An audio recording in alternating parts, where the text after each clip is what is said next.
नमस्कार मित्रों। कई आपके ऐसे कमेंट आए हैं जिसमें आप लोगों ने पूछा है कि छठी दशटून आदि के बारे में बताइए। जैसे किसी के बालक होता है, बच्चा होता है, तो उसके बाद जो छठी होती है, दशटोन होता है या जो उसका उत्सव मनाया जाता है वो किस हिसाब से करना चाहिए। तो इसमें दिया है, आप देखें, ये पुस्तक है ज्योतिष सर्व संग्रह पुस्तक है। इसमें देखिए छठी दशटून बतलाना यहाँ पे लिखा है। टीका इसका वो अर्थ लिखा है नीचे।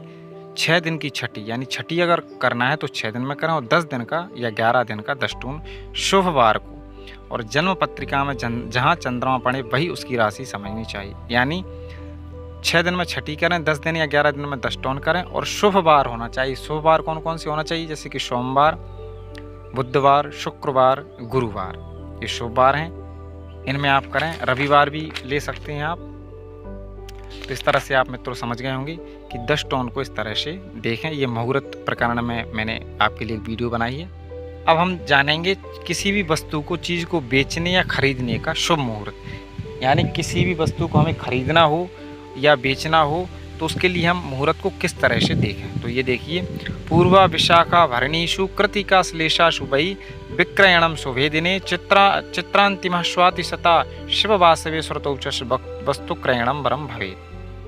तीनों पूर्वा, यानी पूर्वा भाद्रपद, पूर्वाषाढ़ा, पूर्वा फाल्गुनी, तीनों ये पूर्वा नक्षत्र, विशाखा नक्षत्र, भरणी नक्षत्र, कृतिका नक्षत्र तथा शुभ दिन। तो शुभ दिन कौन कौन से हैं? शुक्रवार, गुरुवार, चंद्रमा यानी सोमवार और बुधवार। इन बारों में वस्तु बेचना चाहिए। इनमें अगर आप बेचते हैं तो विशेष फल मिलता है। अब आप ऐसे समझ लीजिए, मान लीजिए आपको कोई वस्तु बेचना है, उस दिन भरणी नक्षत्र है और सोमवार है, तो ये शुभ है, आप वस्तु को बेच सकते हैं। ठीक है। अब मान लीजिए आपको वस्तु को खरीदना है तो कौन कौन से नक्षत्र हों? चित्रा, रेवती, स्वाति, शतभिषा, अश्विनी, धनिष्ठा, श्रवण, इन नक्षत्रों में, और बृहस्पति, शुक्र, सोम, बुध, इन बारों में खरीदना शुभ होता है। इसके अलावा अगर आप कोई विशेष वस्तु खरीद रहे हैं उसके लिए आप अपने चंद्रमा को भी देखें कि चंद्रमा चौथे, 8वें या 12वें स्थान पर तो नहीं है, वो भी देख सकते हैं आप। और उसके साथ में इन चीज़ों को भी देखें तो विशेष रहेगा। हम देखेंगे पंचकों में क्या क्या कार्य नहीं होते हैं और पंचकों में क्या क्या कार्य नहीं करने चाहिए। क्या होता है, बहुत से लोगों को पता नहीं है, तो वह बहुत से ऐसे कार्य जो पंचकों में हो सकते हैं वह भी त्याग देते हैं, क्योंकि पंचकों का बहुत ही समझते हैं वो कि पंचक में कोई भी काम नहीं होना चाहिए। तो यहाँ पर हम देखेंगे कि पंचकों में कौन कौन से काम नहीं होने चाहिए। ये श्लोक है, धनिष्ठा पंचके त्याज्यम तृणकाष्ठादि संग्रहे त्याज्या दक्षिण दग्नयात्रा गृहाणम छादनम तथा।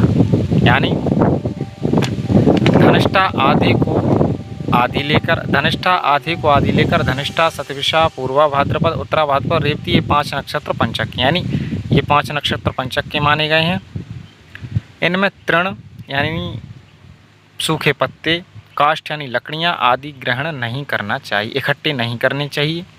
दक्षिण को यात्रा नहीं करनी चाहिए, घर नहीं छावना चाहिए यानी घर नहीं बनवाना चाहिए, और छत नहीं डालना चाहिए।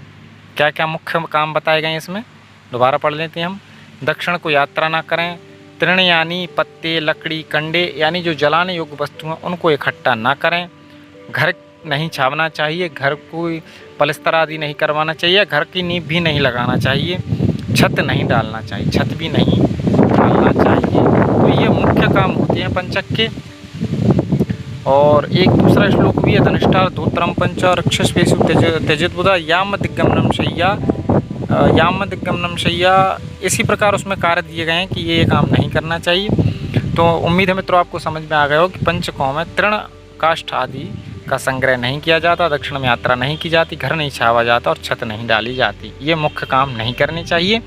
और उसके अलावा जो दूसरे कार्य उनके लिए आप विशेष मुहूर्त आदि को देखें। जब बालक का जन्म होता है उसके बाद उसके कई संस्कार प्रारंभ होते हैं, तो उनमें से एक अन्नप्राशन संस्कार है जिसके लिए यहाँ पर मुहूर्त दिया गया है। यानी बालक को सबसे पहले अन्न किन नक्षत्रों में और किस शुभ घड़ी में कराना चाहिए, उसके लिए यहाँ पर ये दिया गया है। आप ये ध्यान से देखें, अन्नप्राशन संस्कार, आपने नाम भी सुना होगा, यानी बालक को पहली बार अन्न खिलाना।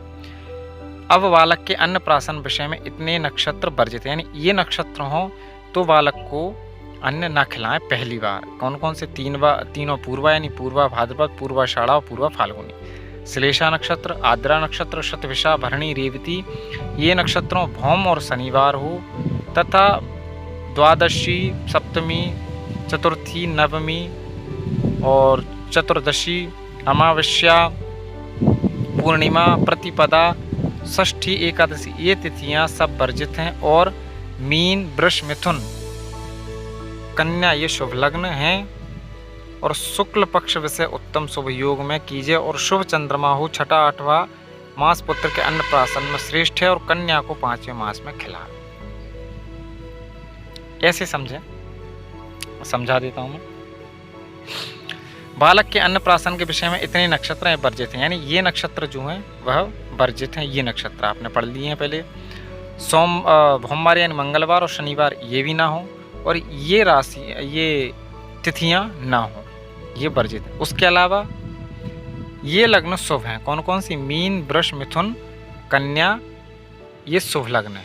यानी ये लग्न हो, ये तिथियां ना हो, इनके अलावा कोई भी तिथि हो वह शुभ है। ये लग्न शुभ है। और शुक्ल पक्ष हो वह भी शुभ है। शुभ योग हो, योग देख लें आप, वह भी शुभ है। और चंद्रमा छठा आठवां शुभ चंद्रमा हो, शुभ चंद्रमा यानी चौथा चंद्रमा, आठवां चंद्रमा या 12वां चंद्रमा ना हो। उसके अलावा छठा और आठवां मास हो बालक का जन्म के बाद तो वह श्रेष्ठ। और कन्या के लिए 5वें या 6वें मास में भी आप खिला सकते हैं, वह शुभ रहता है।